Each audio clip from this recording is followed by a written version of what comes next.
corn and soybean planting are moving at a swift pace. The Michigan House approves a bill to help small family farms, and changes in leadership are on the horizon for MSU's College of Agriculture and Natural Resources. I'm Janelle Brose, and this is Farm News 5. Farm News 5 is brought to you by Ford. Farmers across the state are making progress in the fields this growing season, with planting well ahead of the average pace for a number of crops. So USDA's latest progress report came out on Monday, and both corn and soybeans are between 40 and 50%. And that's well ahead of the 5-year average. It's also well ahead of where we were at last year. So we're between 40 to 50% on planted for those, and 5% emerged on those. Sugar beets are almost completely planted. I believe it's at 98% planted on sugar beets, and they're about 70% emerged.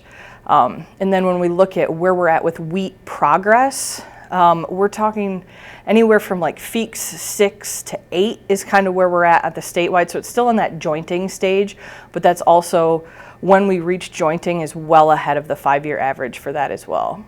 Some of the attitudes dependent on where you're at in the state. Across the center part of the state, people want rain. The southern part of the state, they've had some rain lately and are looking for it to dry out so they can get in the fields. But overall, especially in comparison to the past couple years, it's been a pretty good planting season. We had that warm weather early on that helped warm the soil up so folks could get out. The soil conditions are good. Even where it's dry, there is moisture there still in that first couple inches, so you're still planting into moisture even though that the ground itself is dry. And technically the state's in a drought, but we do have some moisture there, which is good for this planting season. We are in a lot better shape than other states, especially like the Great Plains, the Northern Plains. I know North Dakota, I think it's 85% of their state is in extreme drought. And there's some of the states out there that have stopped planting even because there is no soil moisture. So we're in a lot better shape. I could see a need for forage later this year, as some of those states that have a lot of cows maybe don't have grass.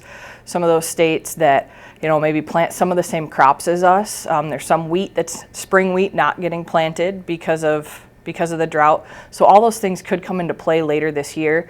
The markets really haven't started to trade what they call a weather market yet because it's still so early. But as we get later into the year and they start trading more of the weather, we may see those impacting some of the markets. I think the biggest thing at this point now is stay safe in planting. Stay safe out there working. Conditions are set to turn around here. If you were waiting for warmer soils and warmer temperatures, those are set to turn around here. So people might be kind of burning some of the midnight oil, and we just want to wish everybody a safe planting season. Coming up, legislation impacting small family farms passes the Michigan House. There's torque. Then there's 1,050 pound-feet of available best-in-class torque. There's towing. Then there's up to 37,000 pounds of available best-in-class towing. There's backing up a trailer. Then there's backing up with available class-exclusive Pro Trailer Backup Assist. In other words, there are trucks, and then there's the new Ford Super Duty, the most capable heavy-duty pickup truck ever built. A bill aimed at reducing burdensome fines in the wake of an on-farm fatality has passed the Michigan House of Representatives. House Bill 4031 will amend the Michigan Occupational Safety and Health Act by increasing the reporting time from 8 hours to 7 days and reducing the civil penalty from $5,000 to $500 when a fatality has occurred on a small family farm. It will help our family farmers by protecting them from these burdensome fines that result from a little-known law. Imagine if your loved one, your husband, your son, your mother, or daughter were to lose their life tragically, as unfortunately sometimes happens on our smaller family farms. And the last thing on your mind in such a moment is contacting MIOSHA.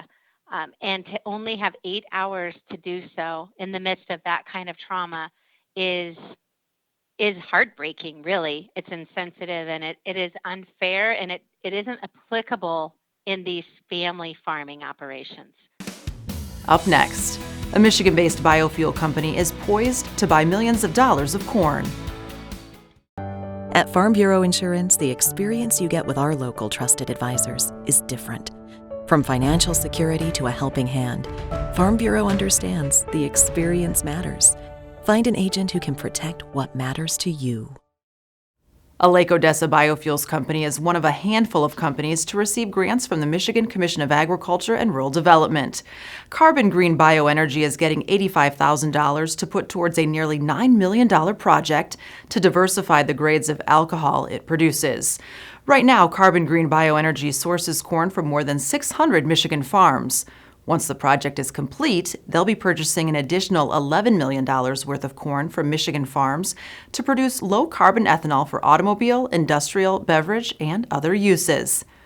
Kelly Millenbaugh is poised to become interim dean of the College of Agriculture and Natural Resources at Michigan State University. She was recommended for the position by MSU's provost and is awaiting Board of Trustees approval. Millenbaugh currently serves as senior associate dean of the college, a position she will retain during her assignment as interim dean. She will replace Ronald Hendrick, who was named provost and vice president of academic affairs at Texas Tech University. For more news and videos, visit MichiganFarmNews.com or the Michigan Farm Bureau channel on YouTube. With Farm News 5, I'm Janelle Brose. Have a great week of farming.